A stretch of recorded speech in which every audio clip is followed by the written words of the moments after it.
22 নম্বর শ্লোকে বলা হলো কাম শত্রু রয়েছে শিরোয়, একটা হচ্ছে বহির শত্রু আর একটা অন্তর শত্রু, আর একটা হচ্ছে শাস্ত্রিক শত্রু সকাম কর্ম, মানুষকে উৎসাহ প্রদান করা।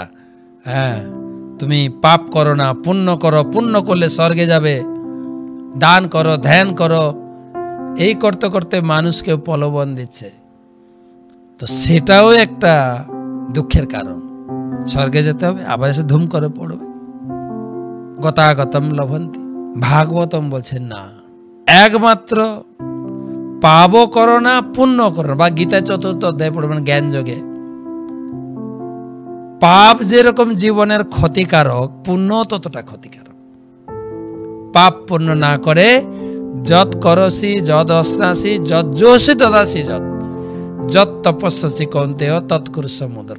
কেবল আমার জন্য কর্ম করো। কর্ম 3 প্রকার, পুরো 6টা অধ্যায়ে গীতায় ক্লিয়ার ভাবে বুঝিয়েছেন কি কর্ম করব, কি কর্ম করব না। কর্ম, অকর্ম, বিকর্ম। কর্ম মানে পুণ্য কর্ম, সকাম কর্ম, দান ধ্যান করো, তপস্যা করো, ঊর্ধ্বগতিতে চলো। কিন্তু পাপ কর্ম নরক। পাপও করো না, পুণ্য করো না, কেবল আমার সেবা করো, অকর্ম। সেটাই তোমার আসল মুক্তির কারণ, আসল সুখের আলয়।